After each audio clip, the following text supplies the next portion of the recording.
లేదు, నీతిమంతుడు ఒక్కడు లేడు అంటే దాని అర్థం దేవుడు మాత్రమే నీతిమంతుడు అని దాని యొక్క అర్థం.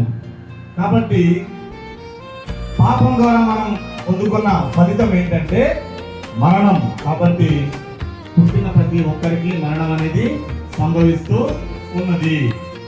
అయితే మనము మంచి పనులు, దాన ధర్మాలు ఏవో చేసుకుంటూ,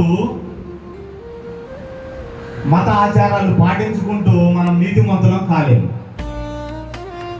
నేను కొన్ని పాపాలు చేశాను కాబట్టి ఇంత డబ్బు తీసి హుండీలో వేస్తాను, లేదా పాస్టర్ గారి దగ్గరకు వచ్చి ఇంత కానికిస్తాను గుడి కోసం, నా పాపం పోద్ది అనుకుంటే తప్పదు.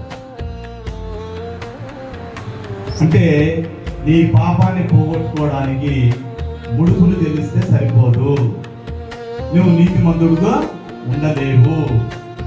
కాబట్టి పాప ఫలితం మరణం అంటున్నాం. ఒక రైతు కష్టపడి 6 నెలలు అతను పొలాన్ని దున్ని నారు వేసి పంట అంతా పండిస్తే ఆయనకి ధాన్యం చేతికి అది ఫలితం.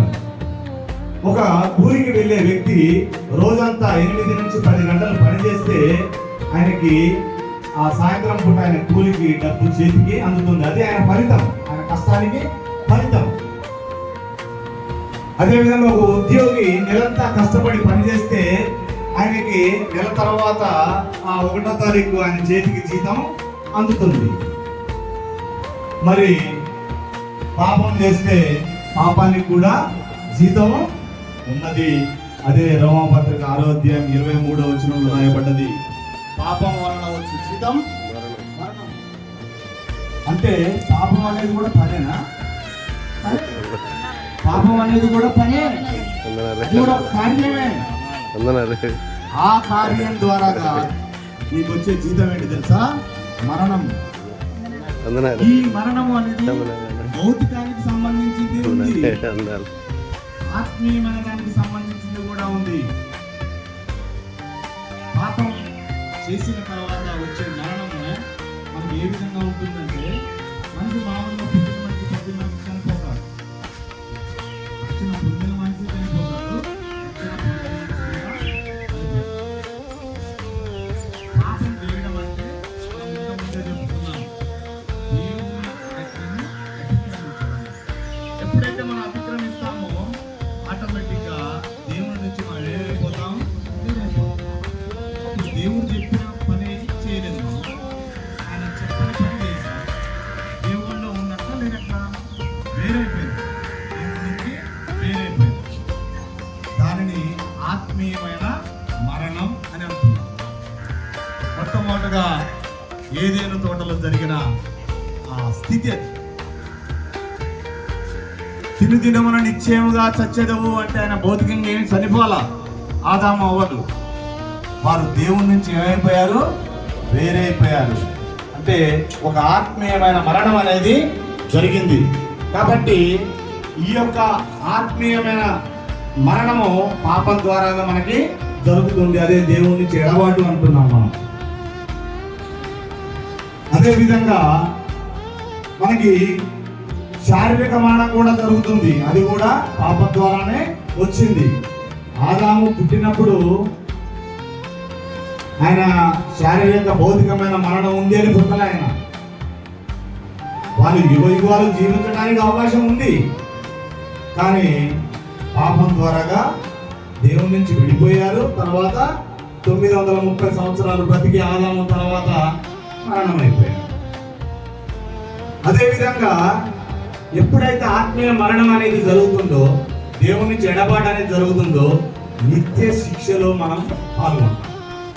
నిత్య శిక్ష అంటే కఠినంగా చెప్పాలంటే నరకం, హెల్ అంటాం. సో మనకి పాపం వల్ల వచ్చే ఈ యొక్క రిజల్ట్ ఇదన్నమాట. దేవుడి నుంచి విడిపోతాం, భౌతికమైన మరణం కూడా జరుగుతుంది, నిత్య శిక్షలో మనం ఎప్పటికీ ఉంటాం.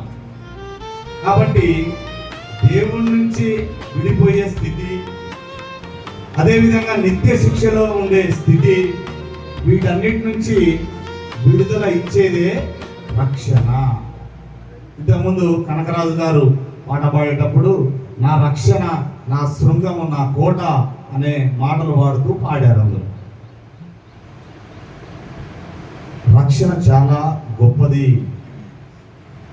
దాన్ని మనం కాపాడుకోవాల్సిన అవసరం ఎంతైనా ఉంది.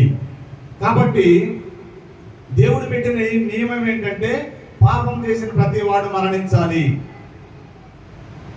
అయితే నీతిమంతుడు కూడా మరణిస్తున్నాడు, కానీ అది పాపం వల్ల జరిగే మరణము కాదు. కానీ పాపం వల్ల జరిగే మరణం ఏంటంటే ఆత్మీయమైన మరణం. కాబట్టి ఇటువంటి నియమం నుండి మనల్ని ఎవరు విడిపిస్తారు? కాబట్టి మనం ఏం చేయాలంటే ఈ రక్షణను మనం ఏం చేయాలి? కోరుకోవాలి. ఈ రక్షణను మనం కోరుకోవాలి.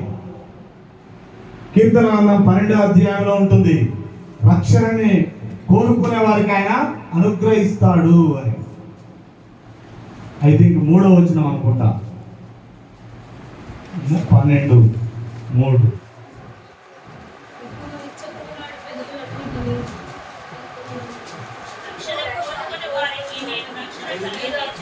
రక్షణ కోరుకునే వారికి 5వ వచనం, 12వ అధ్యాయము 5వ వచనం. రక్షణ కోరుకునే వారికి నేను రక్షణను కలగజేసేదను.